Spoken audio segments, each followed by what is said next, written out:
नमस्ते। नमस्ते। ऐसे अचानक बिना बताए कैसे आना हुआ? जी वो 2 दिन से रजनी से बात ही नहीं हो पा रही है। जब भी उसे फोन करते हैं उसका नंबर स्विच ऑफ आ रहा है। रजनी एक्चुअली उसकी तबीयत ठीक नहीं है, उसके दिमाग का इलाज चालू है और वो अपने कमरे में आराम कर रही है। क्या हम लोग उनसे मिल सकते हैं? डॉक्टर ने उसको अभी किसी से भी मिलने से मना किया है।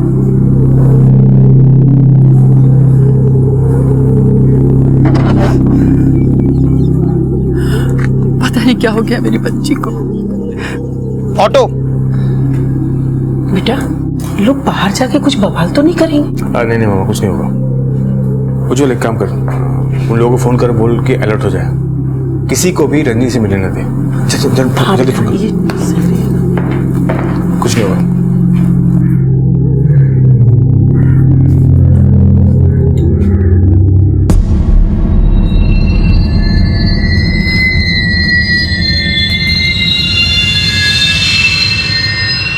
रजनी पागल नहीं है, रजनी को फंसाया जा रहा है।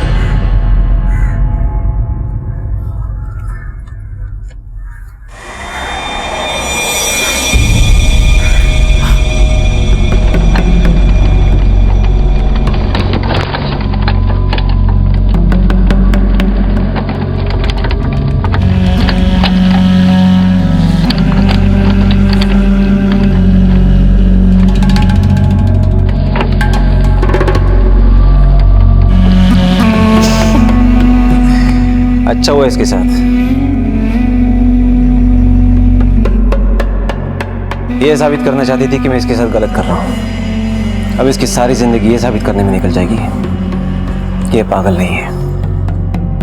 रजनी की हालत का मंजर देखकर दिल सिहर उठता है और मन बार बार ये सवाल करता है कि कोई इंसान इतना नीचे कैसे गिर सकता है कि एक मासूम लड़की की जिंदगी को इस तरह से बदतर बना दे कि मौत और जिंदगी में कोई फर्क ही ना दिखे। जिन आंखों में अपने खुशहाल भविष्य के सपने लिए रजनी ने मेहता परिवार में कदम रखा था, आज वही आंखें बेजान दिखाई दे रही थी। रजनी अपने ससुराल गई तो थी उनके खिलाफ सबूत इकट्ठा करने, लेकिन उसके खिलाफ हुए एक और षड्यंत्र ने उसे मेंटल असाइलम तक पहुंचा दिया। आखिर क्या होगा रजनी के साथ? क्या वो वहां से निकलने में कामयाब हो पाएगी? क्या दुनिया को मेहता परिवार का सच पता चल पाएगा?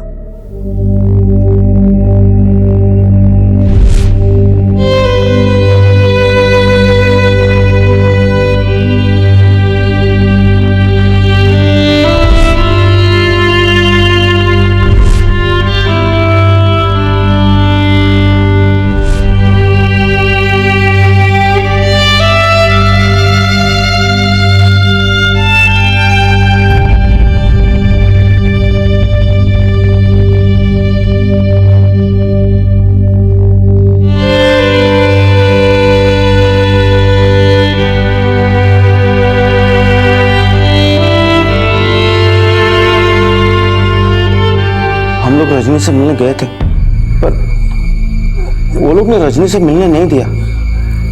वो कह रहे थे कि डॉक्टर ने रजनी से मिलने के लिए मना किया। रजनी के साथ ऐसा पहले कभी हुआ है? पागलपन के दौरे पड़े उससे पहले कभी? उसके साथ ऐसा कभी नहीं हुआ। अरे वो तक पूजा पाठ करने वाली बच्ची थी। पता नहीं डॉक्टर ये सब क्यों कह रहे हैं। मेरी बच्ची ऐसी नहीं है। हाँ, उसने एक बार बोला था कि उसके साथ वहां बहुत गलत हो रहा है। तो आप लोगों ने उसकी बात क्यों नहीं मानी? साथ क्यों नहीं दिया उसका? थोड़ा भरोसा कर लेते अपनी बच्ची पर। कुंदन, मैम फौरन पता करो कि रजनी कहाँ है और उज्जवल के परिवार वालों से बात करो। Yes ma'am.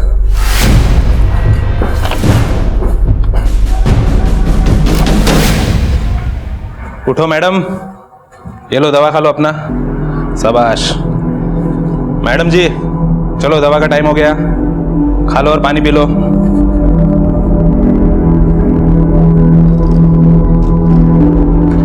ये लो आपका दवा खा लो।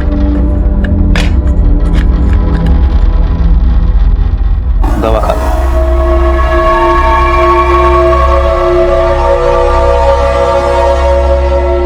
मैडम चलो आप भी ये दवा खा लो। खा लो। मैम, मैंने पता लगाया। मैम, रजनी के ससुराल वालों का कहना है कि रजनी को फिर से पागलपन का दौरा पड़ा था और फिर डॉक्टर के कहने के बाद उन्होंने उसको मेंटल असाइलम में एडमिट करा दिया है। रजनी का केस मुझे समझ में नहीं आ रहा है। वो पहले यहाँ खुद आती है और अपने बारे में हमें सब कुछ बताती है, फिर लोगों ने कहा कि वो पागल है, फिर अचानक वो यहाँ आती है और अपना केस वापस ले लेती है। जिस परिवार वालों के बारे में उसने इतना कुछ गलत बताया, उस परिवार में वो वापस गई तो गई, वहां जाते उसे पागलपन के दौरे पड़े और वो मेंटल असाइलम में शिफ्ट हो जाती है। और अचानक उसके माता पिता का यहाँ आना एक लेटर के साथ जिसमें ये लिखा है कि वो पागल नहीं है। क्या मतलब हो सकता है इसका? मैम ये भी तो हो सकता है कि रंजय की इन सब में रजामंदी हो। अगर ये सब कुछ रजामंदी से हुआ होता तो कोई तो होता जो हमें ये बात बताता, पर नहीं। कुंदन, वो सब लोग मिलकर इस सच को सिर्फ इसलिए छुपाना चाहते थे क्योंकि इसके पीछे छुपा हुआ है एक बहुत बड़ा झूठ। कुंदन, हमें तुरंत रजनी के पास पहुंचना होगा, कहीं वो किसी मुसीबत में ना पड़ जाए।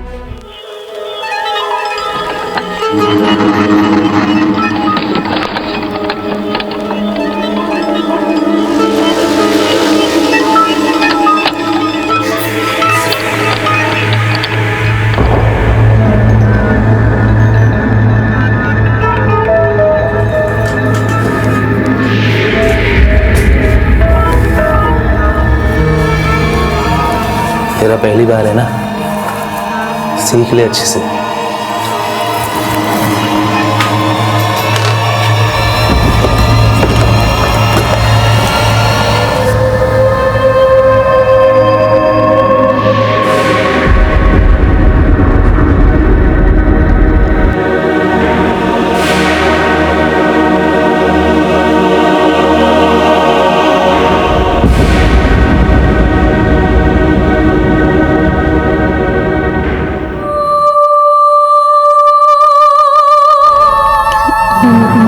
मैं पागल नहीं हूँ, मुझे सब समझ आता है। मैं पागल नहीं हूँ। तू पागल हो या ना हो, लेकिन मैं तुझे जरूर पागल कर दूंगा। अब तेरी बारी है। चिन्मय, रजनी को पुलिस मिलने आई है, उसको लेके बाहर आ जा।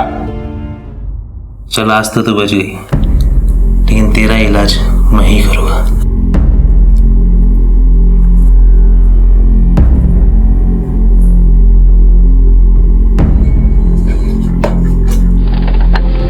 और फिर हमने उसे दवाई दी जिससे कुछ आराम मिला, पर मेंटल कंडीशन अभी भी वीक है, रिकवर होने में टाइम लग सकता है।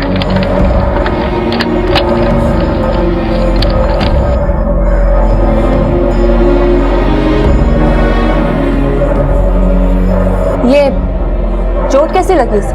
दौरा पड़ने के बाद इसने अपने आप को चोट पहुंचा दिया।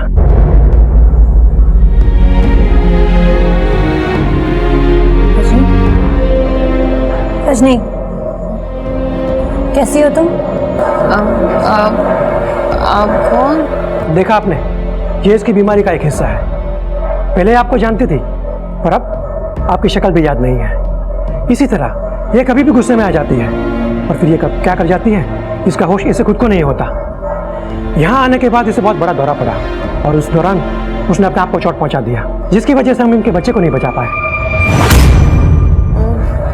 मैं पागल नहीं हूँ।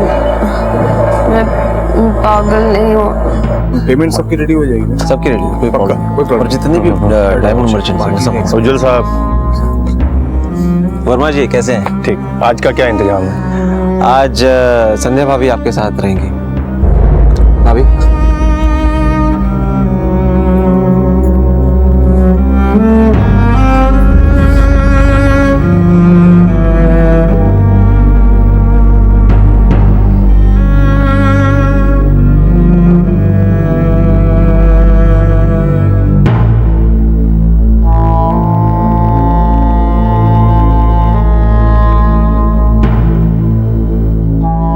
जीनती इनके साथ सोने की बात कह रही हो कि मैं नहीं कर सकती। ज्यादा सती सावित्री बनने की कोशिश मत करो मेरे सामने।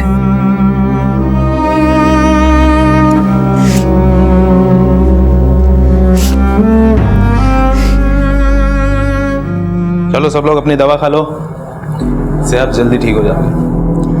हमें जो पीली वाली गोली देगा उसको मत खाना, उसको खाने से लोग अपना होश खो बैठते हैं और फिर चिन्मय उनके साथ बलात्कार करता है। गोली मत खाना।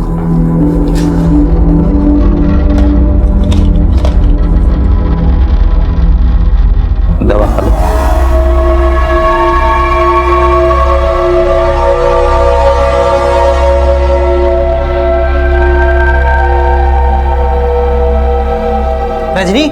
तुमसे मिलने कोई आया है, आओ चलो।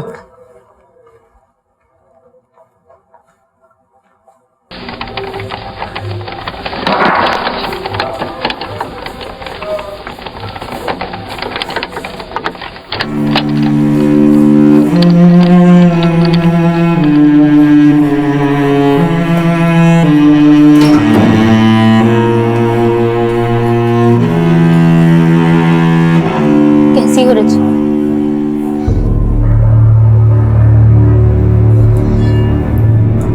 मैंने सच में उस कैमरे के बारे में किसी को कुछ भी नहीं बताया।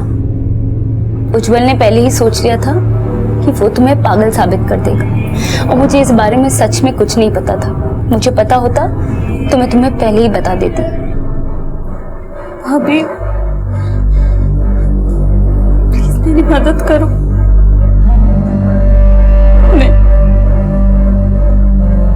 मैं यहाँ नहीं रह सकती।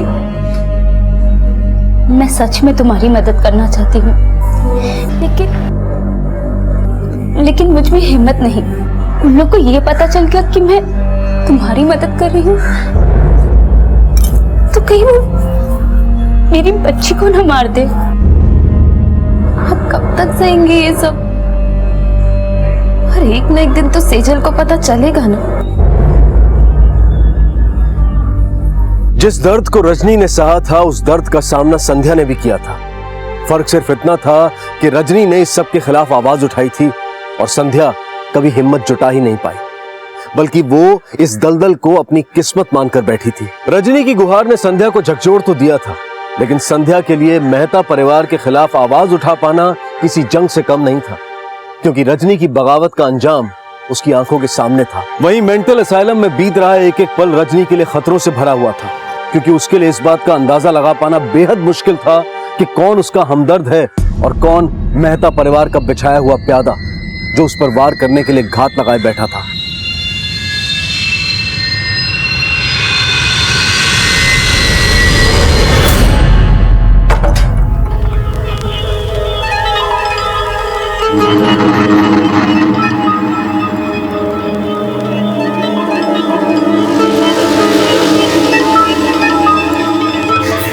उस वक्त तेरा इलाज नहीं हो पाया था ना, चल मेरे साथ तुझे ठीक। रुक, ये पकड़ो इस पागल को। रुक,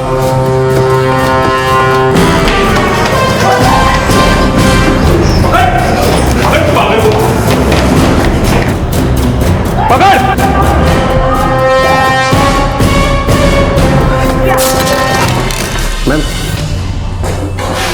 मैम उस डॉक्टर की बताई हुई बीमारी के बारे में पता लगाते लगाते एक चौंकाने वाली बात सामने आई है। कौन सी बात? मैम ये डॉक्टर जिसके पास रजनी का इलाज चल रहा है, इसकी हिस्ट्री अच्छी नहीं है। मैम इनफैक्ट एक बार ये जाली सर्टिफिकेट बनाने के चक्कर में सस्पेंड भी हो चुका है। क्या ऐसा हो सकता है कि ये डॉक्टर उज्जवल और उसके परिवार वालों से मिला हो?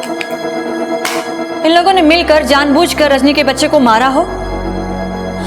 एक काम करो, जाकर पता करो कि जब रजनी हॉस्पिटल में आई थी तो उसके साथ एग्जैक्टली क्या क्या हुआ था। Yes ma'am.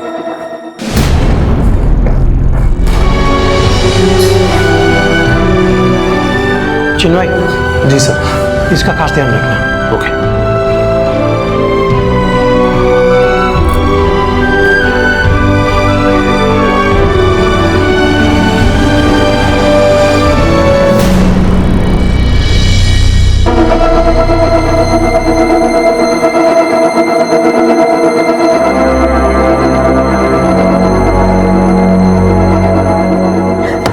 संध्या, संध्या,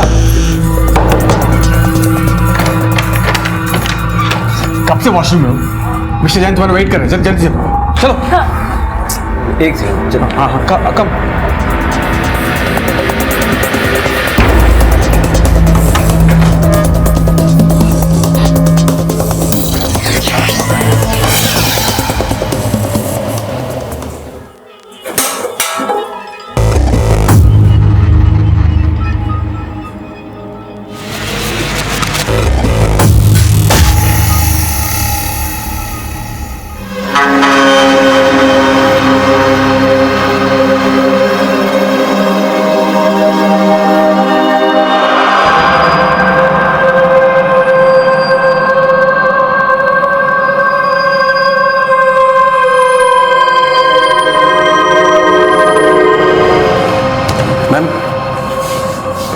ज्यादा तो पता नहीं लग पाया है, लेकिन जितने भी मेंटल पेशेंट्स हैं उनको संभालने का काम चिन्मय का है। जिस रात को रजनी उस हॉस्पिटल में एडमिट कराई गई थी, चिन्मय वहीं पे था।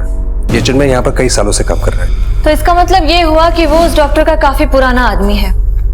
कहीं ऐसा तो नहीं कि वो भी उस डॉक्टर के साथ मिला हुआ हो? मैडम, आपके लिए किसी ने लेटर छोड़ा।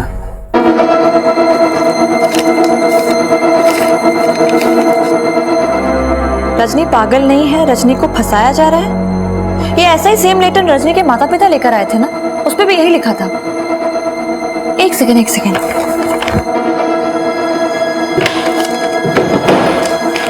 Hold this.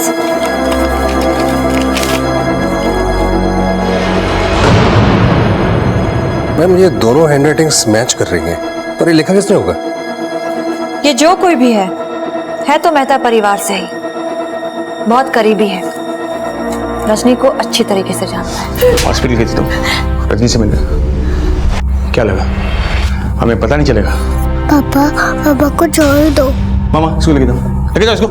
क्या तुम चलो यहाँ से। तुम क्या सोचे? क्या जा, मैं क्या पूछ रहा हूँ? तुम्हारा मोबाइल फोन मिला उज्जवल को, पार्टी की वीडियो क्यों ले रही थी तुम? क्यों? रजनी की तरह अगर चाल चलने का शौक पनप रहा हो ना, तो एक बार फिर से जाकर उसे देख लेना।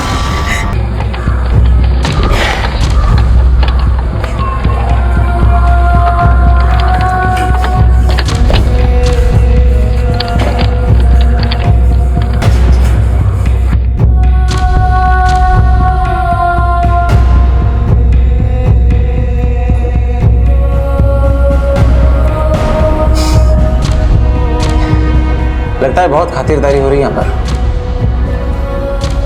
सुना है तेरे अंदर का एथलीट जाग गया, पर क्या है ना रजनी कि यहाँ की दीवार को कोई पार नहीं कर सकता। लेकिन एक बात की तो दाद देनी पड़ेगी, तुमने यहाँ पर बैठे बैठे अपना दिमाग लड़ाया और भाभी को भी अपने प्लान में शामिल कर लिया। लेकिन तुम टेंशन मत लो, हमने सब ठीक कर दिया। अब तुम्हें यहाँ से बचाने के लिए कोई नहीं आएगा। उज्जवल,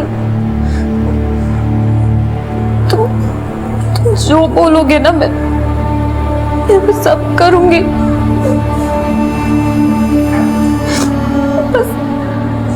बस मुझे मेरा बच्चा ला दो। सब में उसकी क्या गलती थी, और क्या पता वो किसी और का नहीं बल्कि तुम्हारा ही बच्चा हो।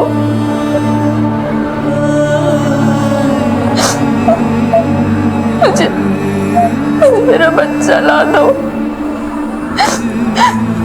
उसने तो आंखें भी नहीं खोली थी अपनी इस दुनिया में।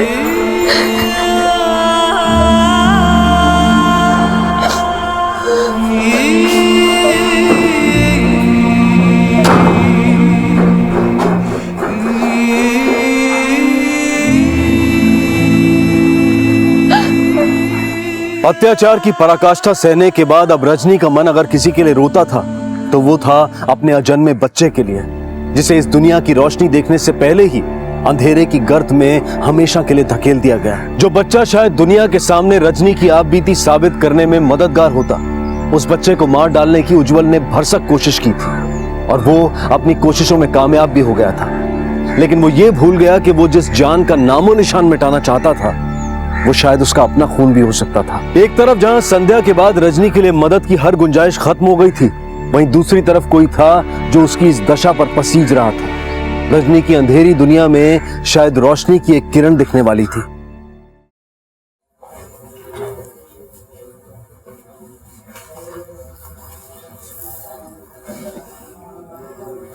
दीदी, मेरे बच्चे को क्या हुआ था? खाना टाइम से खा लेना। दीदी प्लीज बताइए ना कि क्या हुआ था मेरे बच्चे को जब मैं यहाँ आई थी। प्लीज बताइए ना।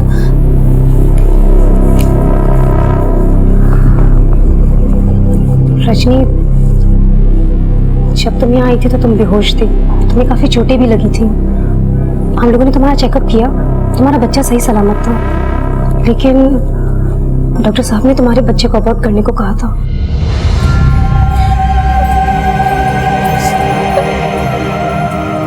रजनी, तुम रो मत, दीदी, दीदी मैं यहाँ नहीं रहना चाहती हूँ। प्लीज प्लीज मुझे यहाँ से किसी तरह निकालिए ना। दीदी दीदी दीदी प्लीज निकालिए ना मुझे यहाँ। दीदी दीदी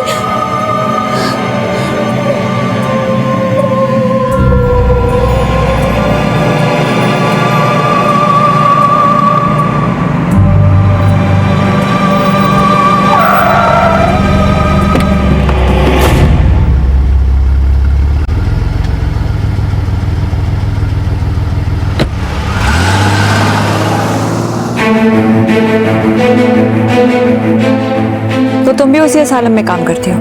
जी मैडम, और रजनी की देखभाल भी मैं ही करती हूँ। काफ़ी वक्त से वहाँ काम कर रही हूँ, बहुत कुछ होते देखा है वहाँ पे, लेकिन जो अब हो रहा है वो सब देख के मैं और चुप नहीं रह सकती थी, इसलिए मैंने आपको कॉल किया। क्यों, ऐसा क्या हो रहा है वहाँ पर? उस रात मैं ड्यूटी पे थी, तभी हॉस्पिटल के बाहर आके एक कार रुकी। उस रात रजनी का पति आया था रजनी को लेकर, वो बहुत घायल थी। पहले तो देख के लगा जैसे जिंदा ही नहीं है, पर बाद में उज्जवल ने डॉक्टर से कहा कि वो उसका बच्चा निकाल दे और इसे बाकी के पेशेंट के साथ ही रखे। पहले तो मुझे लगा कि रजनी भी बाकी पेशेंट्स की तरह पागल ही होगी, लेकिन जब धीरे धीरे उससे बातचीत बढ़ी तो मैं समझ चुकी थी कि वो पागल नहीं है। मैम, हॉस्पिटल में चिन्मय सब पेशेंट्स को दवाइयाँ देता है, लेकिन जो लड़की उसको पसंद आ जाती है उसे एक पीली गोली देता है, जिसको खाने के बाद लड़कियां अपना होश खो बैठती हैं और वो उनके साथ बलात्कार करता है। मैम, वो वही गोली रजनी को भी देता है।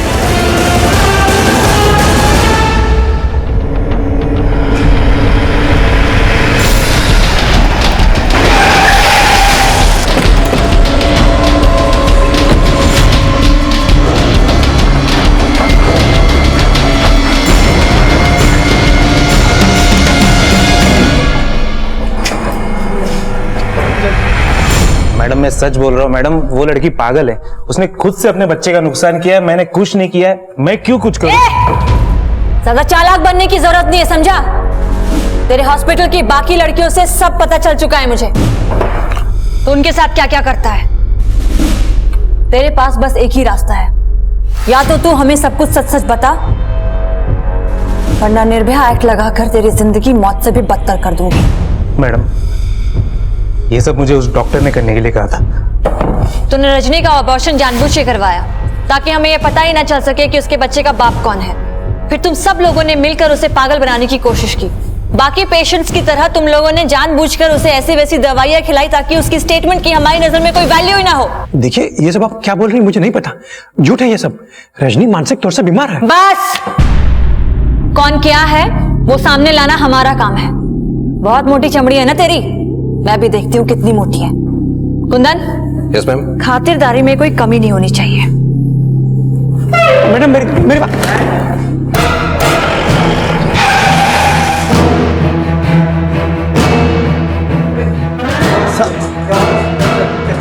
अरे कहाँ ले जा रहे हैं आप?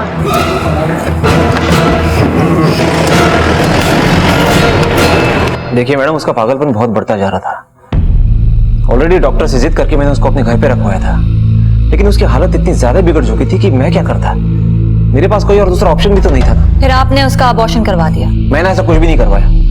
मुझे तो खुद डॉक्टरों से पता चला कि पागलपन की हालत में उसने खुद को चोट पहुंचा ली और जिसकी वजह से बच्चा गिर गया। मैम एक सेकंड, मैम हम इसको ज्यादा देर रख नहीं सकते क्योंकि इसका बड़ा भाई लॉयर के साथ यहाँ पर आया है और उसके पास बेल ऑर्डर्स है। और मैम उनका ये भी कहना है कि अगर अबॉर्शन जबरदस्ती हुआ है तो भी इसके बारे में उनको कुछ पता नहीं है। इसके लिए अगर कोई जिम्मेदार है तो वो चिन्मय है। और मैम इन्होंने डॉक्टर की भी बेल करा ली है।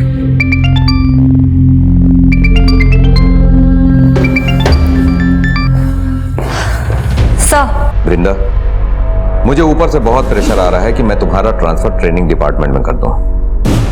तुम्हें पता तो है ना कि तुम क्या कर रही हो? Sir please try to understand. Ujjwal की फैमिली ने बहुत स्मार्टली गेम खेला है। उन्होंने सारा इल्जाम चिन्मय के ऊपर डाल दिया है ताकि वो इस केस से क्लीन चिट लेकर बाहर निकल सके।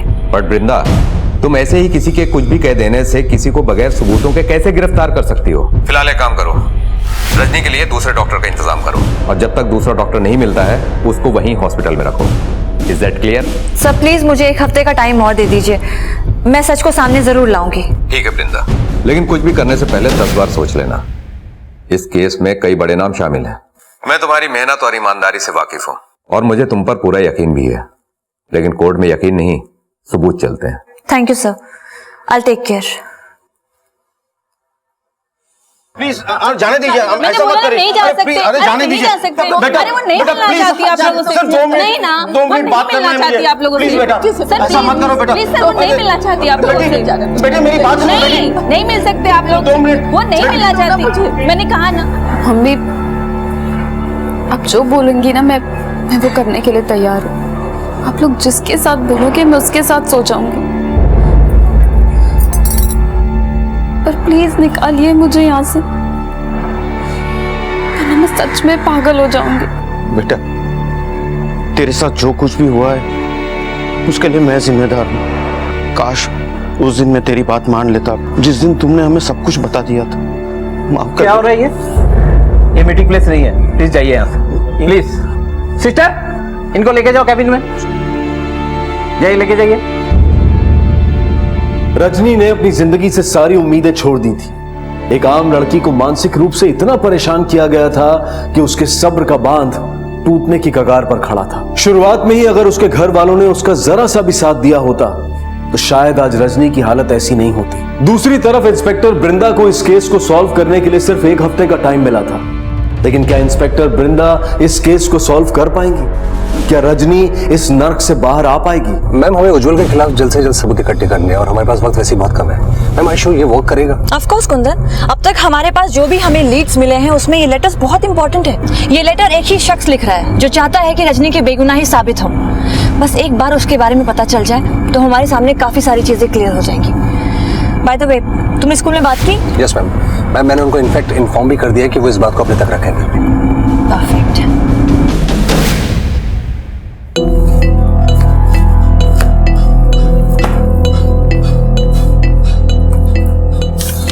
मैम ये देखिए, सेजल का होमवर्क उसकी माँ ही करवाती थी।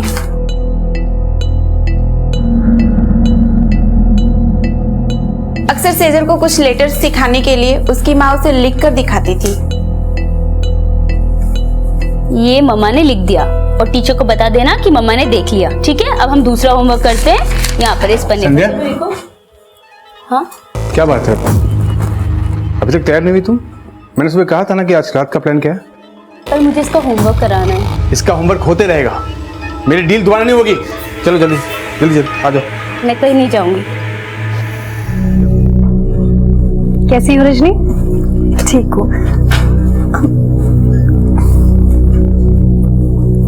दीदी, थैंक यू सो मच। आप नहीं होते तो पता नहीं। अब टेंशन लेने की कोई जरूरत नहीं है। तुम्हारा केस सिर्फ नए डॉक्टर के पास है। अब बस वो तुमसे एक बार मिलेंगे और सब ठीक हो जाएगा। रजनी, तुमसे मिलने कोई आया है। अच्छा,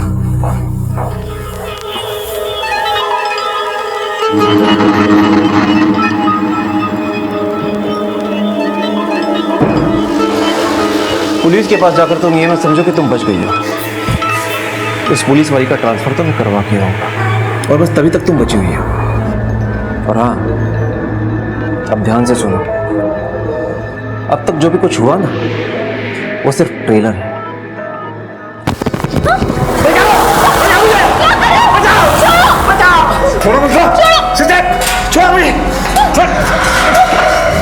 पागल हो गए आप लोग? सिगरेट है कि नहीं? कुछ मार देते हैं मुझको, कपड़े फाड़ दे, खून निकाल दिया। छोड़ूंगा नहीं मैं, कंप्लेंट करके रहूंगा इसकी। मैंने कुछ नहीं किया।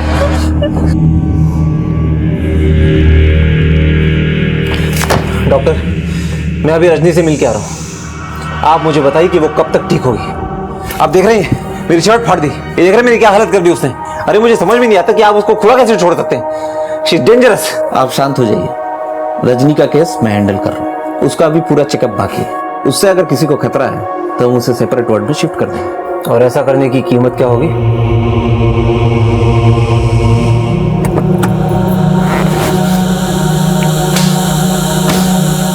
संध्या,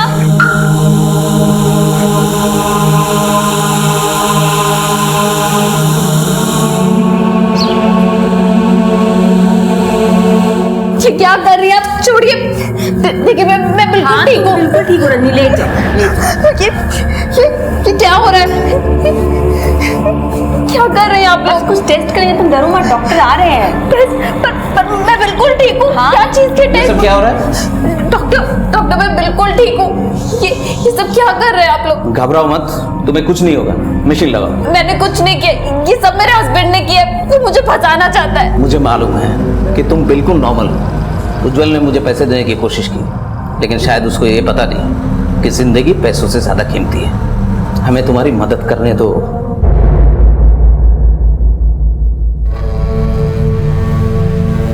मशीन लगाई।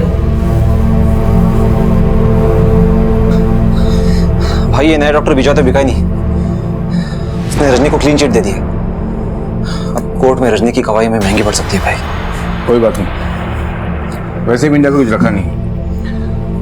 मैंने बेल्जियम में रात से बात कर लिया है, हम अपना पूरा बिजनेस इमीडिएटली वहां शिफ्ट कर लेंगे और कुछ ही वक्त में हमें वहां की नागरिकता भी मिल जाएगी। आइडिया तो अच्छा भाई, वैसे भी बेल्जियम दुनिया का डायमंड कैपिटल है और वहां जाने के बाद हमारी ताकत 10 गुना बढ़ जाएगी। बिल्कुल सही कहा। और जब तक रजनी कोर्ट में गवाही देगी तब तक तो हम बेल्जियम में होंगे। तब तक के लिए मैंने एंटीसिपेटरी बेल के लिए अप्लाई कर दिया है। सुनो उज्जवल, आज रात की पार्टी में भावेश आएंगे। वो राज की राइट हैंड है, वही हमारा सारा बिजनेस वहां सेटल करेंगे। इसलिए आज रात की पार्टी उनके लिए शानदार होनी चाहिए। शानदार। माँ जो मिस्टर राज है ना, जिनका बेल्जियम में बहुत बड़ा बिजनेस है, ये है उनके राइट हैंड मिस्टर भावेश। उनका सारा काम यही देखते हैं। वैसे Ujjwal ji, I have seen whole world, लेकिन इंडिया से खूबसूरत कोई भी जगह नहीं है। बिल्कुल, सब आपके लिए तो है। भाभी please have a good time. Thank you भाभी।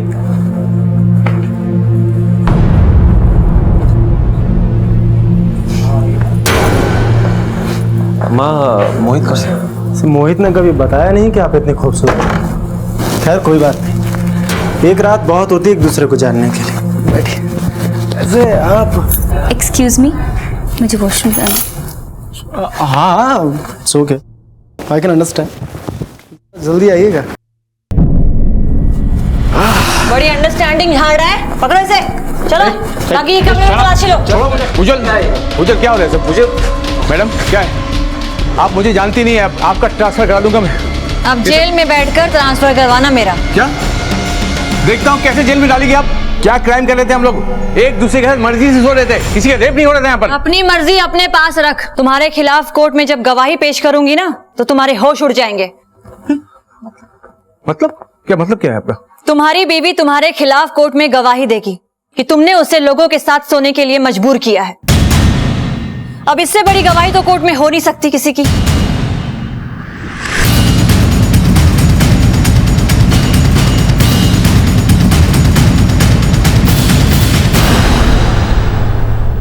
संध्या,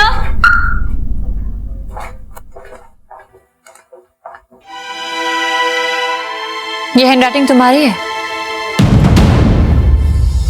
संध्या, हम जानते हैं कि ये हैंडराइटिंग तुम्हारी है और तुम रजनी की मदद भी करना चाहती हो, लेकिन इस तरीके से छुप छुप के लेटर लिखने से कुछ नहीं होने वाला है। तुम्हें खुलकर सामने आना पड़ेगा। तुम लोगों को क्या लगता है कि ये तुम्हारे साथ थी? अरे इसके लिखे हुए लेटर्स थे हमारे पास। ये बस मजबूर थी अपने बच्चे के लिए, लेकिन जिस दिन इसे पता चला कि तुम दोनों ने मिलकर रजनी के बच्चे को मारा है, उसने ये फैसला लिया कि अब वो चुप नहीं बैठेगी। फिर मैंने इससे कहा कि अगर ये पुलिस का साथ देती है तो इसे कुछ नहीं होगा। और जिस दिन तुमने अपने बच्चे पर हाथ उठाया था, उस दिन इसने ये फैसला कर लिया था कि चाहे कुछ भी हो जाए, ये अपने आप को और अपने बच्चे को कुछ नहीं होने देगी। बस लेके चलो इन्हें।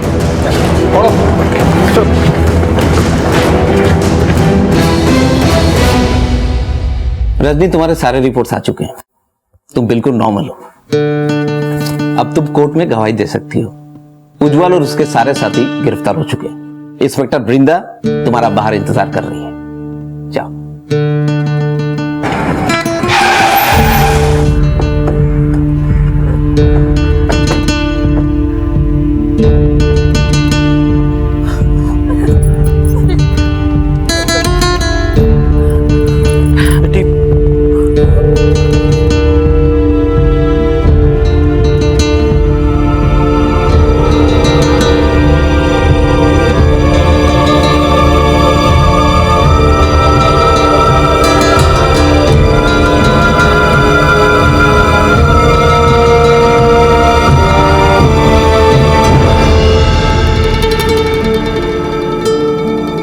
रजनी के साथ जो हुआ वो शायद रुक सकता था। उसकी ये हालत ना होती अगर किसी ने उसकी बात सुनी होती, उसे समझा होता, उसका साथ दिया होता। लेकिन ऐसा नहीं हुआ, क्योंकि कहीं ना कहीं हम आज भी बेटियों को पराया धन समझते हैं। उनकी शादी के बाद हमारी जिम्मेदारी खत्म नहीं होती, बल्कि शुरू होती है, क्योंकि शादी के बाद एक स्त्री का दूसरा जन्म होता है, जहां उसे नए परिवार में, नई दुनिया में ढलना होता है। इसलिए जानना बेहद जरूरी है कि उसकी नई दुनिया कैसी है, क्योंकि हमारे बच्चों की खुशी में ही हमारी अपनी खुशी होती है। इस केस से जुड़े सभी अभियुक्त आज सलाखों के पीछे हैं। उन्हें उनके किए की सजा जरूर मिल जाएगी, लेकिन उनमें से कोई भी रजनी का बीता हुआ कल नहीं लौटा पाएगा। पर हम उम्मीद करते हैं कि फिर किसी रजनी के साथ ऐसा ना हो। अब मैं अनूप सोनी आपसे विदा लेता हूं। फिर मुलाकात होगी अगले एपिसोड में और खुलासा करेंगे एक और जुर्म का। तब तक अपना और अपने परिवार का ख्याल रखें और देखते रहें क्राइम पेट्रोल डायल 100। सबक एक को, सीख हम सबको। जय हिंद।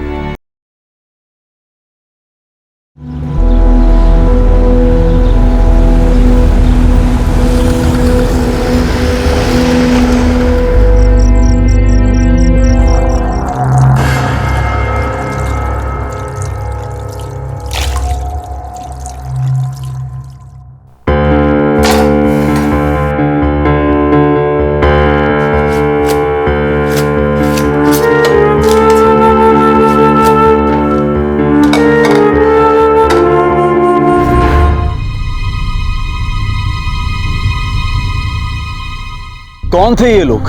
क्यों इतनी सुनसान जगह रह रहे थे? ये एक ही परिवार के 4 लोग थे या फिर 4 लाशों को एक जगह लाकर इकट्ठा किया गया था? आखिर कौन था ये बेरहम कातिल जिसने इस दरिंदगी से इस जुर्म को अंजाम दिया था? मेरे मौला, थक गई हूँ मैं। मुझे ताकत दे कि अपने भाई बहनों की देखभाल कर सकूं, उन्हें अच्छी जिंदगी दे सकूं।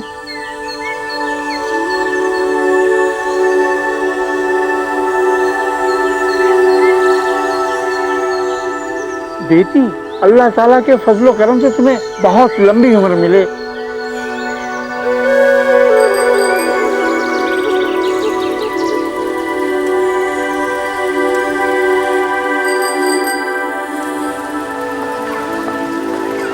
भाईजान रोक दीजिए।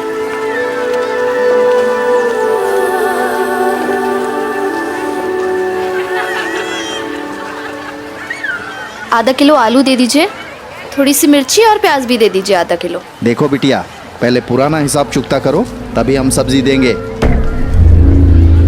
कलीम भाई, आपको तो सब पता है, थोड़े दिन की मोहलत दे दीजिए, आपकी पाई पाई चुका दूंगी। देखो, और मोहलत नहीं देंगे, इस बार तो दे देते हैं, आगे से आएंगी पूरी पाई चुकाएंगी तभी हम सब्जी देंगे।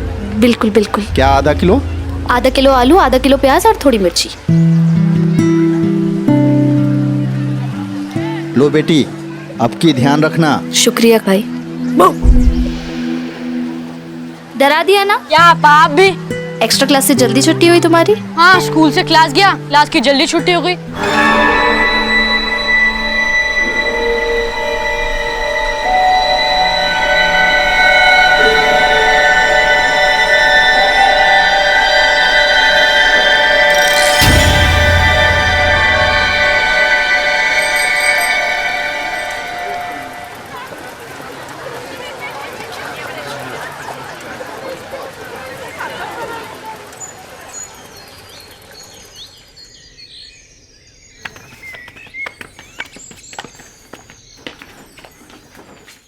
पापा भूख लगी है। बस बेटा 2 मिनट, चल।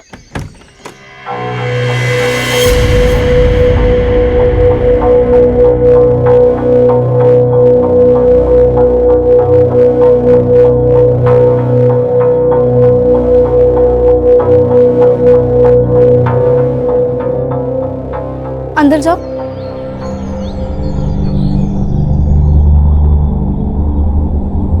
चल।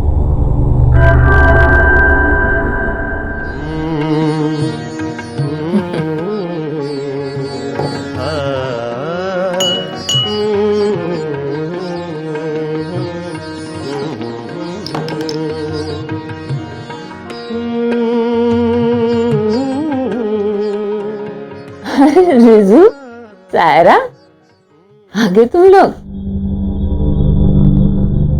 बोला ना अंदर जाने को, जाओ जाके कपड़े बदलो, चेंज करो, बोला ना। अम्मी बच्चे इतने भी छोटे नहीं है कि उन्हें कुछ समझ ना आ सके। और वो आदमी कौन था? फिर चालू कर दिया ना आपने ये सब। सायरा,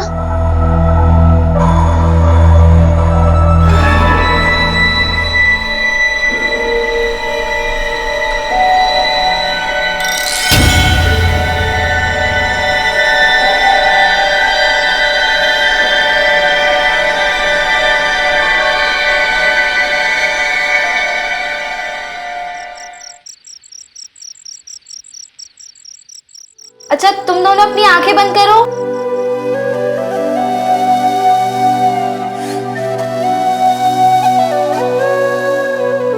अपनी आंखें खोलना नहीं, हाँ? पहले कौन खाएगा?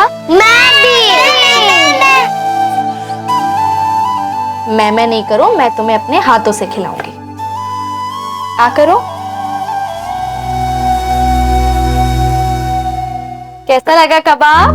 अच्छा लगा? बेवकूफो, आंखें खोलो अब।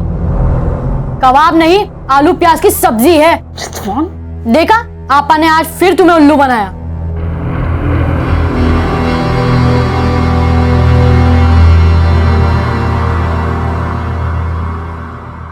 अच्छा चलो अपने हाथ से खाओ, है ना? और तुम भी आके खा लो, मैं अम्मी को दे के आती हूँ।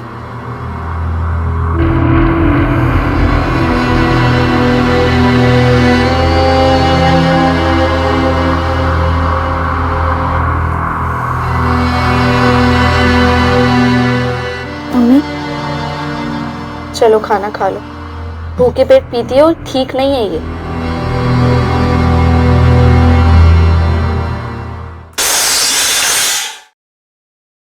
हो इतना? गिरा दिया ना खाना। बचपन में तू गिरा देती थी तो मैं डांटती थी क्या तुझे? मैं शराब पी के तो नहीं गिराती थी ना।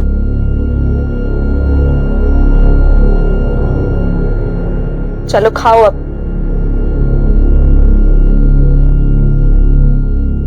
खाओ। और नहीं, मैं थक गई हूं। मैं उम्र देखो मेरी, इस उम्र में बड़ी बहन की जगह 3 बच्चों की मां बन के रह गई, क्योंकि आपको कोई होश नहीं रहता। मेरी अपनी कोई जिंदगी ही नहीं है। अम्मी आपको मेरी कसम, इस चुड़ैल से निजात पालो, मैं सब संभाल लूंगी। नाशुक्र हो तुम सब लोग, बिल्कुल अपने अब्बा की तरह। काम गलत करने के लिए 2 कतरे पी लेती हूँ, तब जाके अंदर का तूफान थमता है। अपने बारे में सोचती हो ना बस, मेरा नसीब, मेरा गम। हम तो कुछ है नहीं।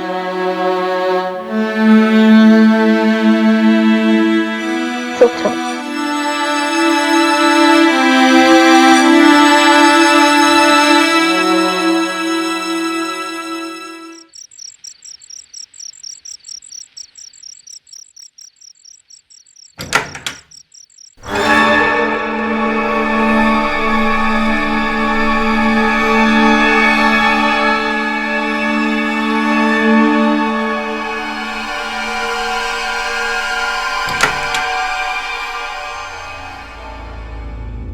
मैंने कहा था ना आपसे, आपको मैंने पढ़ी नहीं है क्या?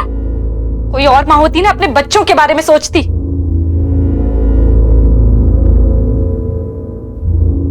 ये ले, बिजली का बिल चुका देना और सौदा ले आना बाजार से। और हाँ, सब्जी वाले का बकाया भी चुका देना। ये रखो अपने पास, मुझे नहीं चाहिए।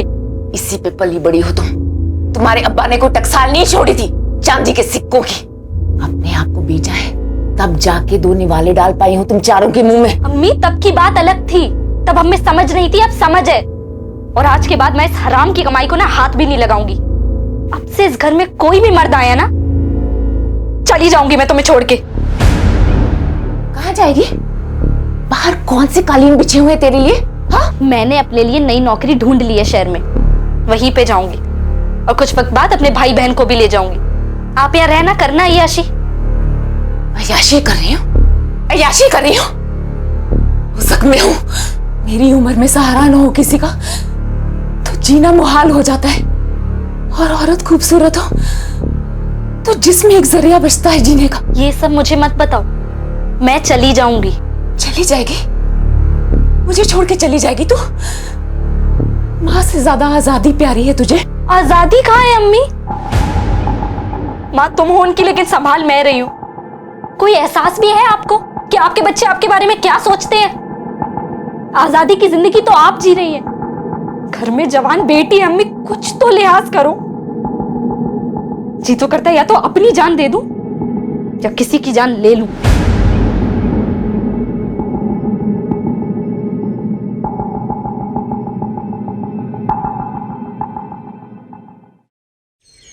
Postman, postman. अरे कहाँ चला गया ये सब? कोई है कि नहीं घर पे? Postman.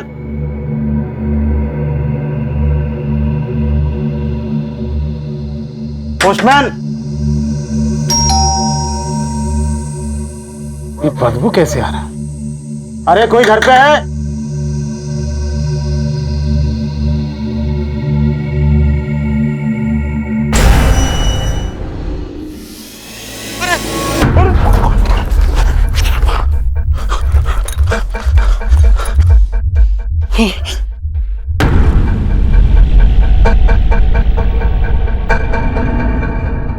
Hello hello, police station.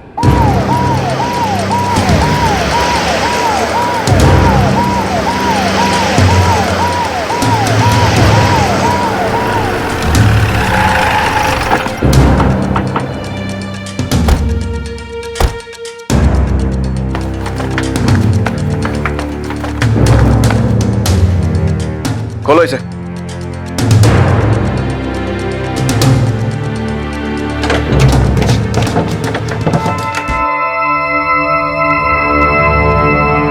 आसपास ठीक से देखो।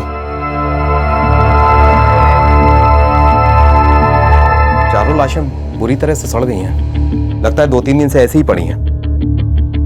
किसी ने बड़ी बेरहमी से मारा है इनको।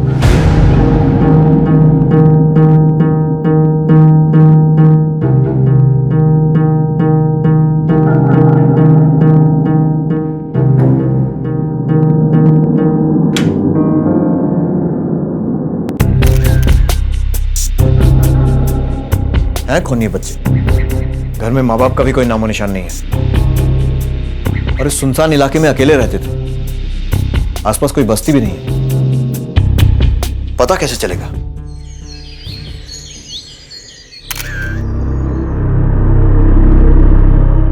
हाँ रॉय सर, मैंने पता किया है ये घर किसी कादर के नाम पे है। और कुछ?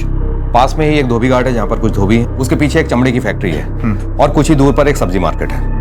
सबसे पूछताछ करो, और अगर कोई भी इनको जानता है तो उन्हें शिनाख्त के लिए मोर्ग में लेकर आओ। Yes sir.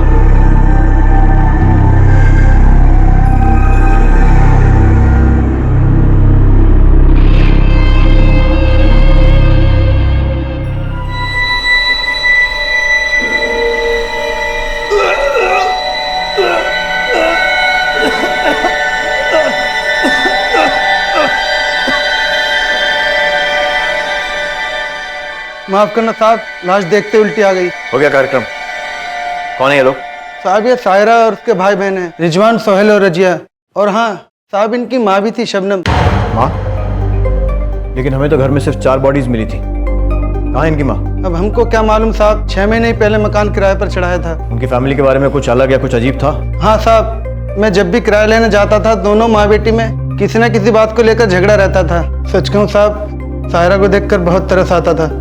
ठीक है, तुम जा सकते हो, और आप लोग भी, लेकिन जरूरत पड़ी तो दोबारा बुलाऊंगा। जी सर।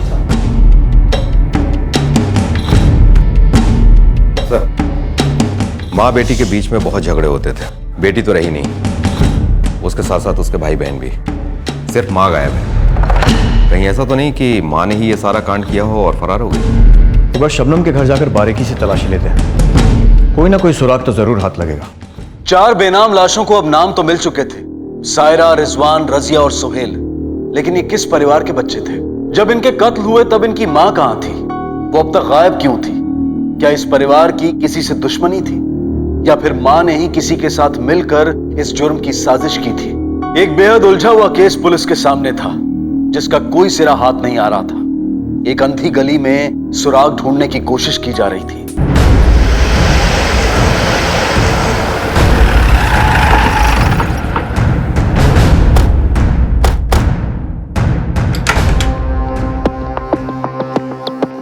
ठीक से चेक करो।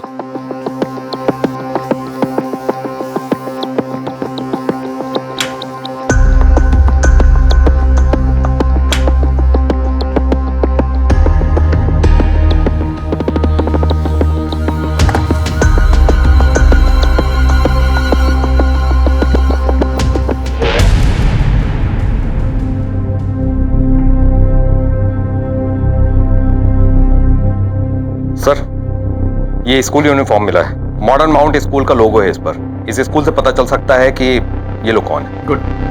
ये दवाई की रसीद भी मिली है, आयत मेडिकल स्टोर। इसकी डेट के हिसाब से हमें बॉडीज मिलने के 4 दिन पहले यहाँ से दवाइयाँ खरीदी गई थी। सर, बॉडीज की हालत देख के लग रहा था कि वो लगभग 2 दिन पुरानी है। इसका मतलब मर्डर से 2 दिन पहले या तो इनमें से कोई बाहर गया था या फिर बाहर से कोई आया था यहाँ दवाइयाँ लेकर। एक काम करते हैं, पहले स्कूल चलते हैं। यस।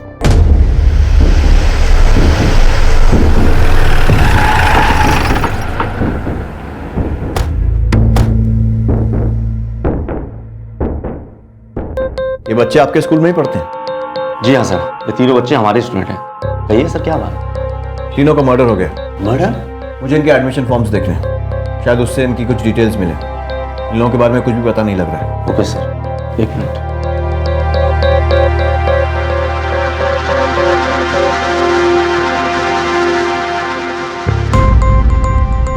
लीजिए सर, ये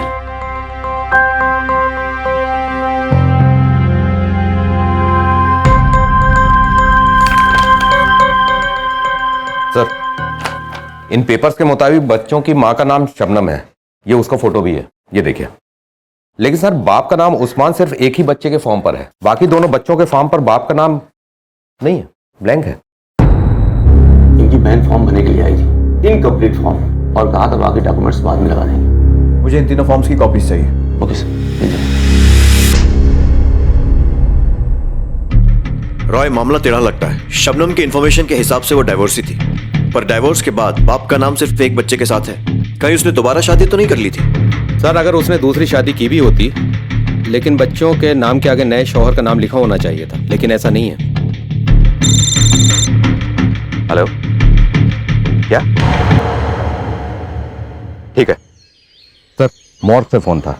कोई बच्चों की बॉडीज को क्लेम करने के लिए आया है। कहता है कि वो उनका बाप है। स्कूल के फॉर्म में बाप का नाम उस्मान लिखा है ना? चलो।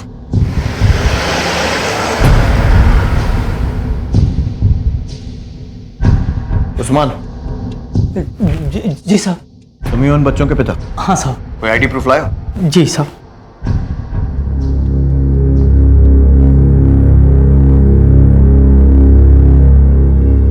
फोटोकॉपी करवा लो। तुम्हारे बच्चों की ऐसी मौत हुई और तुम आज आ रहे हो? साहब, मैं और शबनम 10 साल पहले ही अलग हो गए थे। अब मैं उसके साथ नहीं रहता हूँ। क्यों? अब क्या बताऊँ साहब, बताते हुए भी शर्म आती है। पराए मर्दों से संबंध रखती है, शराब पीती है। हद तो तब हो गई जब मेरे ही बिस्तर पर मैंने उसे पराए मर्द के साथ देख लिया।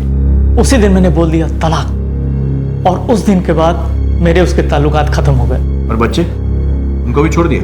नहीं साहब, ऐसा नहीं है। मैं तो बच्चों से मिलने गया था, लेकिन उसने मुझे मिलने ही नहीं दिया। बहुत ही जिद्दी औरत है साहब। कहाँ रहते हो तुम? साहब, मैं हरौनी में रहता हूँ। ये मेन मार्केट के पास ही है। 22 नंबर मकान में हम सब रहते थे साथ में। मैं साइकिल की फैक्ट्री में नौकरी करता था। तुम्हें कैसे पता चला कि बच्चों की मौत हो चुकी है? साहब, मैं जब बच्चों से मिलने स्कूल गया तब मुझे पता चला। स्कूल के एडमिशन फॉर्म में 2 बच्चों के नाम के साथ तुम्हारा नाम नहीं है। क्यों? साहब, वो मेरे ही बच्चे हैं। मेरे पास बर्थ सर्टिफिकेट है उनका। आप ये देखिए।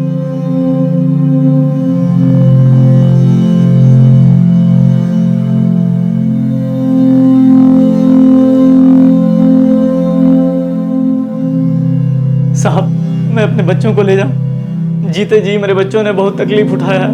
मेरे होते हुए लावारिस की तरह उनकी लाश पड़ी हुई है। उनको ले जाकर दफना देंगे, ताकि मरने के बाद कम से कम उनको रूह को सुकून तो मिल जाएगा। बॉडीज दे दो। यहाँ कहाँ ठहरे? साहब मैं अमर लॉज में ठहरा हूँ साहब, कपूरथला मार्केट के पास ही है सर। बच्चों को ले जाऊँ सर? बॉडीज हैंड ओवर कर दो।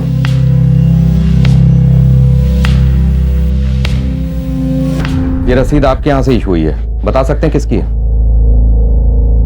जी हाँ सर, ये तो हमारा रेगुलर कस्टमर है, ज्यादातर शाम को ही आता है। आखिरी बार कब आया था? सर 2 दिन पहले। ये पेमेंट कैश में करता था या कार्ड वगैरह से? सर पेमेंट हमेशा कैश से करता था, लेकिन लास्ट टाइम उसके पास कैश नहीं था तो उसने कार्ड से पेमेंट किया था। तो उसकी ट्रांजैक्शन रिसिप्ट होगी आपके पास? जी सर होगी, थोड़ा ढूंढना पड़ेगा। देखिए।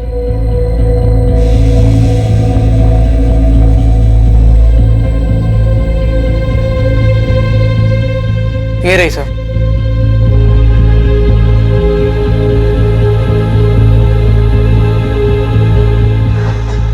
सर, जो आदमी मर्डर से पहले मेडिकल स्टोर आया था उसकी अकाउंट डिटेल्स मिल गई है। मैं बैंक जाकर पता करके आता हूं।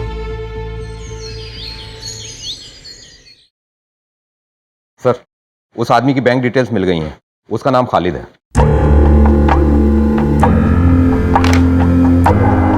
कहीं शबनम के साथ मिलकर इसी ने तो बच्चों को रास्ते से नहीं हटाया। एक काम करो, ले आओ इसे, पता करो इस सब में इसका रोल क्या है। Yes sir.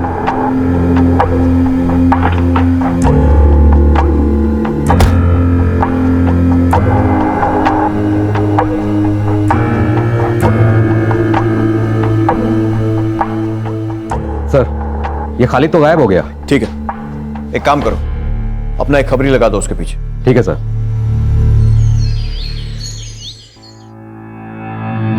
सर, पोस्टमार्टम की रिपोर्ट आ गई है। मर्डर किचन नाइफ से ही किया गया है और फोरेंसिक टीम ने किचन सिंक में ब्लड के क्लॉट्स भी कंफर्म किए हैं। मतलब कातिल ने पहले उन्हें मारा और फिर चाकू धोकर रख दिया। सिर्फ चाकू धोया। अब या तो उसे साफ सफाई का बहुत शौक है या फिर सरफिरा है वो। सर, एक बात और पता चली है, सायरा जो बड़ी बेटी थी उसकी किडनीज में कुछ प्रॉब्लम थी और वो डायलिसिस पे थी। डायलिसिस पे? रॉय, जिस तरह की उस घर की हालत ही देखकर लगता नहीं कि वो लोग इतना खर्चा अफोर्ड कर सकते होंगे।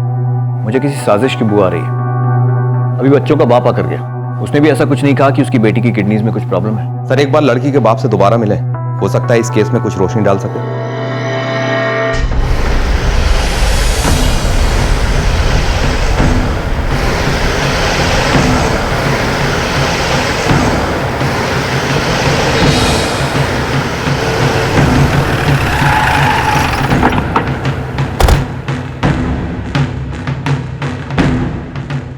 Excuse me. जी सर। उस्मान बेग नाम का एक आदमी इस लॉज में ठहरा हुआ है, उससे मिलना है। सर 1 मिनट में चेक करती हूँ। सर वो तो चेकआउट कर गया। कब? सुबह 9 बजे। 9 बजे? या सर, वो डेड बॉडीज क्लेम करने के लिए 11 बजे आया था, उसके पहले ही चेकआउट कर लिया। रॉय, रूम चेक करो। Yes sir. उस्मान ने आईडी प्रूफ के लिए जो भी डॉक्यूमेंट्स दिए हैं सबकी फोटोकॉपीज चाहिए। जी सर, 2 मिनट लगेंगे। ठीक है। सर, मैंने कमरा चेक किया, कमरा पूरी तरह से साफ है, ऐसे जैसे जाने से पहले उसने सारे सबूत मिटा दिए। 4 बच्चों का मर्डर होता है और माँ गायब। बाप लाशें लेने आता है और वो भी गायब। तुम ही उन बच्चों के पिता? हाँ साहब। कोई आईडी प्रूफ लाया? जी साहब।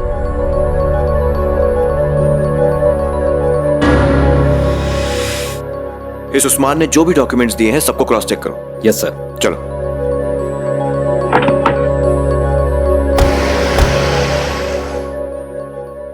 सर, उस्मान ने जो भी डॉक्यूमेंट दिए थे सबके सब फर्जी। व्हाट? मतलब वो उस्मान था ही नहीं?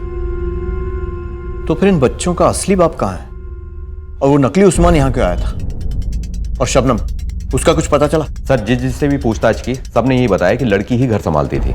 सब्जी वाले ने बोला लड़की ही सौदा लेने आती थी और कभी कभी तो पैसे भी नहीं होते थे देने के लिए। और लोगों ने यह भी बताया कि लड़की की उसकी माँ से बनती नहीं थी। और सर, माँ के कैरेक्टर के बारे में जो भी सुना कुछ अच्छा नहीं सुना। किसी ने शराबी तो किसी ने अय्याश बताया। कुछ लोगों ने कहा कि धंधा करती थी और यह भी पता चला है कि वो उसके बहुत सारे आशिक थे। सर, कहीं ऐसा तो नहीं कि ये नकली उस्मान भी उसका आशिक हो और इन दोनों ने बच्चों को मर्डर करके भागने का प्लान बना लिया? हो सकता है, लेकिन पहले पता यह करना है कि ये नकली उस्मान यहाँ आया क्यों था। शायद ये पता करने के लिए कि हम इन्वेस्टिगेशन में कहाँ तक पहुँचे हैं। अगर कोई तो है जो हमें गोल गोल घुमा रहा है, और जब तक ये शबनम हमारे हाथ नहीं लगेगी ये केस नहीं सुलझेगा। लेकिन सर, हम उस तक पहुंचेंगे कैसे? हमारे पास उसकी फोटो के सिवा कुछ है भी नहीं। अब उसकी फोटो ही बोलेगी रॉय। 4 बच्चे जिनकी मां उनकी मौत होने से पहले तक उनके साथ थी, लेकिन अब गायब थी। एक शख्स उसका पति बनकर आया और लाशों को दफन करके चला गया, लेकिन वो शबनम का पति उस्मान नहीं था, बल्कि कोई और था। हर कदम पर पुलिस के लिए यह केस एक ना सुलझने वाली पहेली बनता जा रहा था। अब पुलिस को लग रहा था कि इस साजिश में ये नकली उस्मान भी शामिल है। लेकिन ये नकली उस्मान आया कहां से था? किसने भेजा था इसे? क्या शबनम के चाहने वालों में से कोई था? इस मामले में राज और गहरे होते जा रहे थे।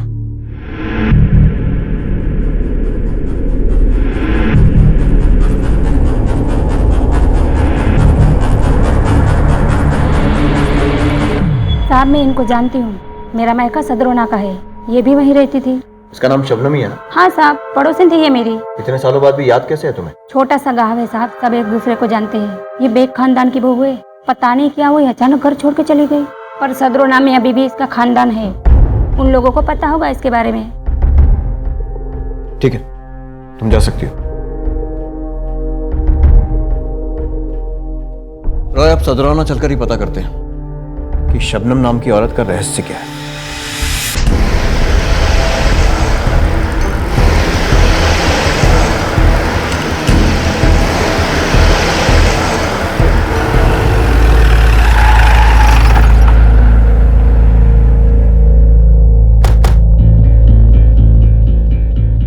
सर को समझ में नहीं आ रहा है, इतने बड़े घर की बहू उस सुनसान जगह पे भाड़े के मकान में अपने बच्चों के साथ रह रही थी। ये शबनम तो किसी सस्पेंस नॉवल के कैरेक्टर जैसी लग रही है। हर बार एक नए राज से पर्दा उठता है। चलो देखते हैं ये लोग क्या नया राज खोलते हैं।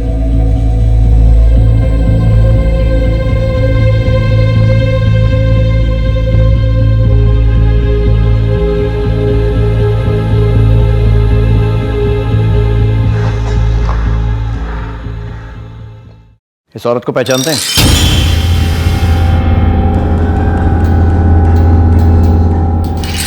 ये मेरी भाभी शबनम।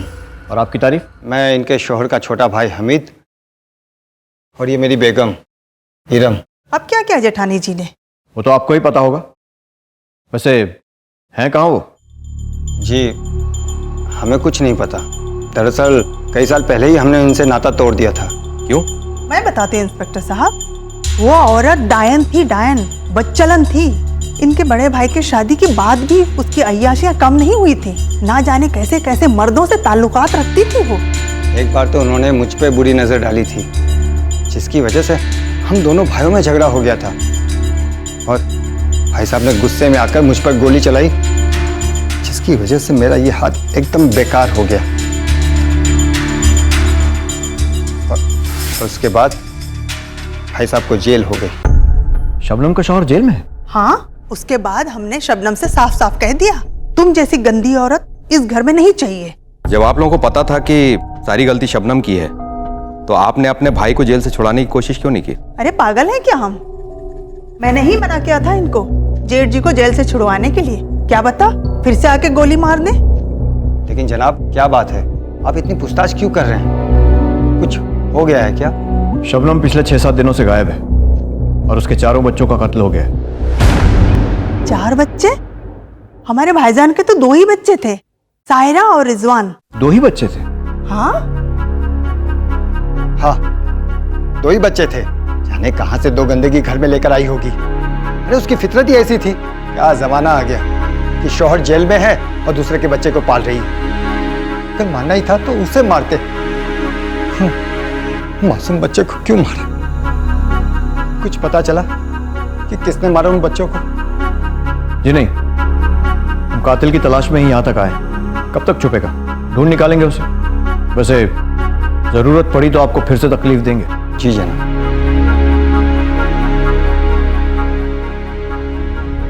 वो समझ में नहीं आ रहा है कि ये 2 बच्चों का बाप कौन है।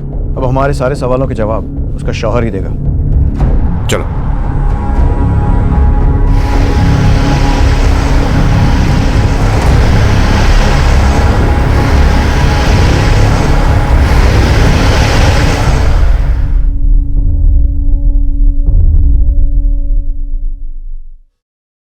कौन मार सकता है मेरे बच्चों को?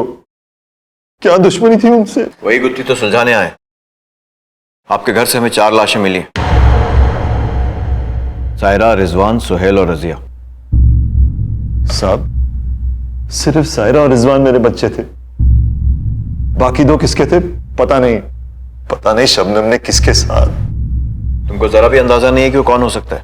नहीं साहब, मुझे भी उनके बारे में सायरा के खत से पता चला। सायरा खत लिखती थी तुम्हें?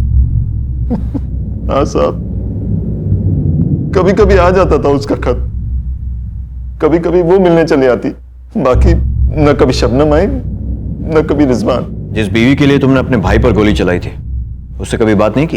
ये सच है, मैंने गोली चलाई थी उस पर क्योंकि उसने शबनम पर बुरी नजर डाली थी।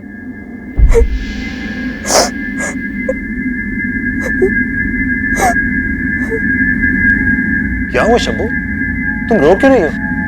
कुछ बोलोगी भी? मैं कुछ बोलूंगी तो आप मेरा यकीन नहीं करेंगे। तुम ऐसे कैसे सोच सकती हो? बोलो क्या हुआ? आपके भाई हमीद ने मेरे साथ, हमीद? नीयत बुरी है उनकी।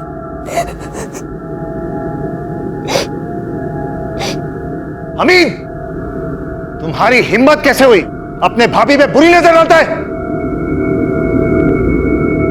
भाई साहब, मुझ पे उंगली उठाने से पहले अपनी बीवी से पूछ लो। उनका ही पांव फिसलते रहता है इधर उधर। लगता है अकेले आपसे खुश नहीं है वो, तभी बेचारी इधर उधर मुंह मारती फिरती है। हमीद! गुस्से में गोली चल गई और पुलिस ने मुझे गिरफ्तार कर लिया। फिर बाद में पता चला कि मेरे छोटे भाई ने और भाभी ने मेरी बीवी बच्चों को घर से निकाल दिया। सब तब तक तो मेरा पूरा एतबार शबनम पर था, पर मैं यहां जेल में और उसने वहां 2 और बच्चे पैदा कर दिए। अब क्या एतबार करता मैं? शायद मेरा छोटा भाई ही सही था। मैं नहीं जानता क्या क्या सच है साहब, पर इतना जरूर है, तरसता था मैं अपने बच्चों को मिलने के लिए। कभी कभी जब सायरा आ जाती मिलने तो लगता था जैसे मेरी खोई हुई जिंदगी मुझे मिल गई हो। सालगिरह मुबारक हो अब्बू। खीर लाई हूँ आपके लिए। वीर भाई वाह, तुम्हें ही मेरी पसंद अच्छे से पता है। अकेली तुम ही हो जो मुझे याद करती हो, वरना शबनम ने तो पलट के भी नहीं देखा। खैर छोड़ो, कैसी हो तुम? और रिजवान कैसा है? बिन बाप के बच्चे कैसे होंगे अब्बू? अकेले आप जेल में नहीं हैं, हम भी उधर सजा ही काट रहे हैं।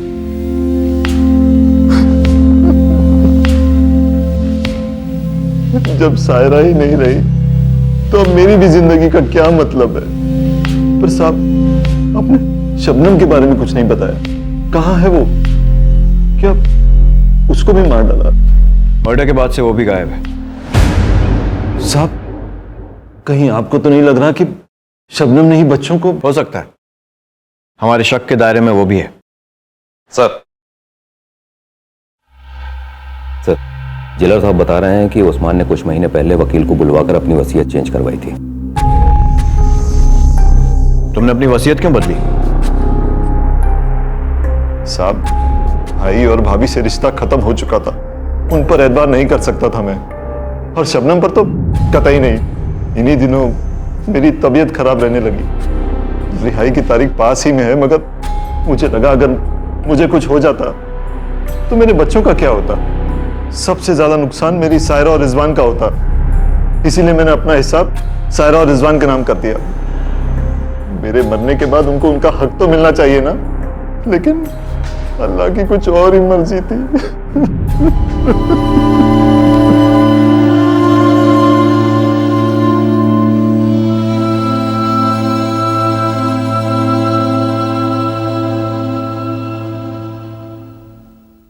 रॉय, बाप का किरदार सामने आते ही माँ और रहस्यमयी लगने लगी। अब लगता है शबनम इन मर्डर्स की वजह। कैसी माँ होगी जिसने अपनी ही अय्याशियों के लिए अपने बच्चों की जान ले ली? सर, अब हमारा अगला कदम क्या होगा? शबनम। अब हर कदम पर शबनम की तलाश। ससुराल से वो 10 साल पहले निकली थी, उसके बाद से वो कहां कहां रही है, किस किस के साथ उसने रिश्ता जोड़ा है, सबका कच्चा चिट्ठा निकालो। हो सकता है किसी पुराने यार के साथ छुप कर बैठी हो। Yes sir.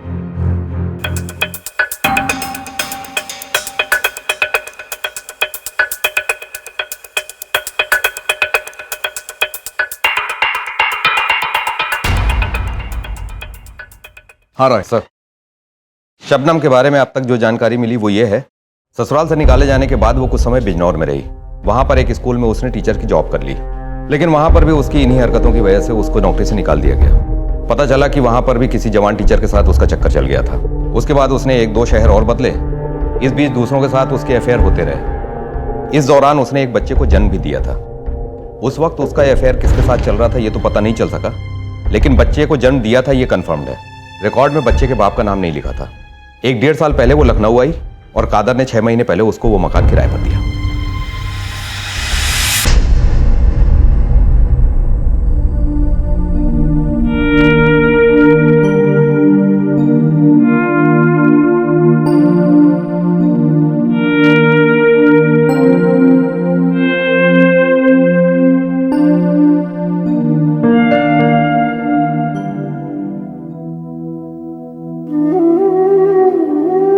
रिहाई मुबारक हो अब्बू।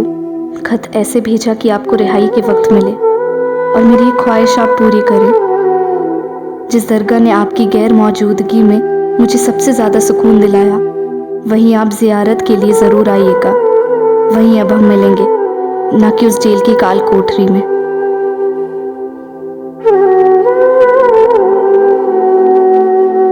अब्बा, यहाँ आकर ख्वाहिशें पूरी हों या ना हों, दुआ करके दिल को तसल्ली मिल जाती है। अब हम मिलेंगे तो इसी दरगाह पर, यही मेरी एक आरज़ू है। और आपसे खूब लड़ूंगी मैं। इतने बरस दूर जो रही हूँ, सब हिसाब पूरा करूंगी। लड़ूंगी और गले भी लगाऊंगी आपको। आपकी लाडली सायरा।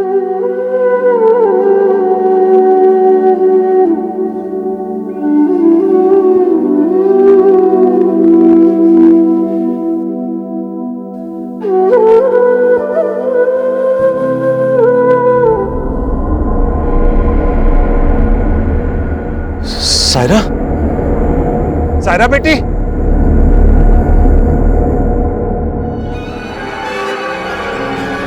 सायरा, सायरा, सायरा। साहब, मेरी बेटी सायरा जिंदा है। क्या? सायरा जिंदा है? हाँ साहब, अभी मैंने उसे दरगाह पे देखा। अगर सायरा जिंदा है तो लाश किसकी थी? यकीन करिए साहब, मैंने देखा उसे दरगाह से जाते हुए। तुम दरगाह पर क्या करने गए थे? जेल से रिहा होते वक्त सायरा का खत मिला था। वो उस दरगाह को बहुत मानती थी, इसीलिए सबसे पहले वहीं गया और फिर मेरी नजर उस पर पड़ी। वो वहां से जा रही थी। मैंने आवाज भी दी उसे, लेकिन शायद उसने सुनी नहीं। वो टेम्पो टैक्सी में बैठ के चली गई वहां से। तुम्हें यकीन है कि वो सायरा ही थी? अरे साहब, बाप हूं उसका, पहचानूंगा नहीं? बाप की नजर धोखा नहीं खा सकती साहब। मेरा यकीन कीजिए, ढूंढिए उसे। हो सकता है वो किसी मुश्किल में हो। मैं आपके हाथ जोड़ता हूं साहब। ठीक है रॉय, जाओ और जाकर पता करो किसी और ने भी उसे वहां देखा है क्या।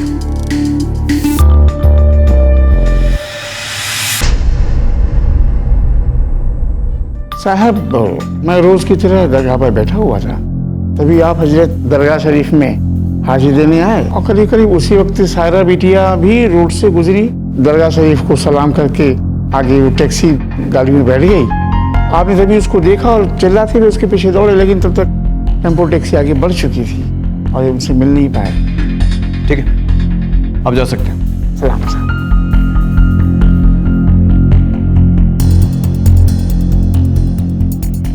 रॉय,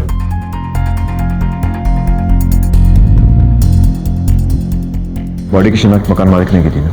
हाँ सर, खादर नाम है उसका। लेकर आओ उसे, पता करो कि कहीं उसने हमें जानबूझकर गुमराह तो नहीं किया। तब तक हम सायरा को ढूंढते हैं। Okay sir. 4 लाशों से शुरू हुई इस जुर्म की कहानी ने लिया था एक सनसनीखेज मोड़, जहां सायरा के पिता ने सायरा को जिंदा देखा था। क्या सायरा वाकई जिंदा थी? और अगर सायरा जिंदा थी तो फिर वो चौथी लाश किसकी थी? इस केस का हर नया मोड़ इसे और पेचीदा बना रहा था। भला शिनाख्त क्यों की? तुझे पता था ना कि वो सायरा नहीं है?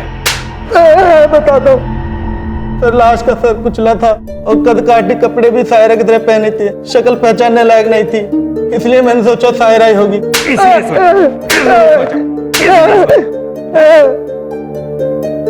अभी तेरी शक्ल देख के मुझे लग रहा है कि तू ही कातिल है। सच सच बता, तू नहीं मारा ना उसको? क्यों नहीं मारा ना? नहीं साहब, खुदा कसम मैंने कुछ नहीं किया।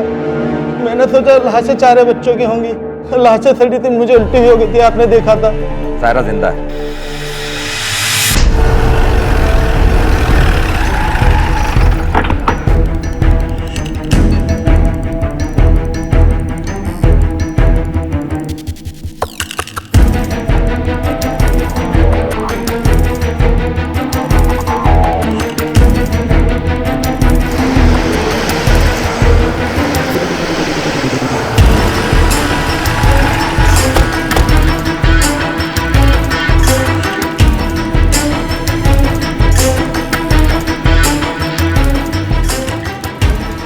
इसको देखा है कहीं? हाँ सर, देखा मैंने इसे। कहाँ देखा है? सवारी लेके गया था इसकी में। वो लड़कियों का गर्ल्स हॉस्टल है ना, वो क्या नाम है, संप्रीति गर्ल्स हॉस्टल। संप्रीति।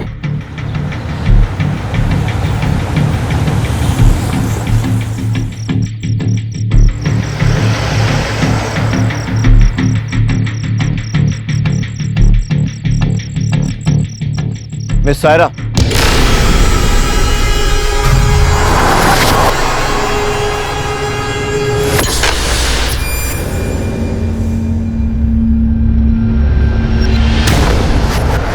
खुलेंगे कई राज, कातिल होगा बेनकाब। कल रात 10:30 बजे इस कहानी दरिंदे के दूसरे और आखिरी भाग में। अब मैं अनूप सोनी आपसे विदा लेता हूं, फिर मुलाकात होगी। तब तक अपना और अपने परिवार का ख्याल रखें और देखते रहें क्राइम पेट्रोल डायल 100।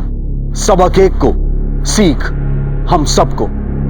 जय हिंद। इस तरह के और भी एपिसोड देखने के लिए हमारे चैनल को सब्सक्राइब करें और बेल आइकन दबाना ना भूलें।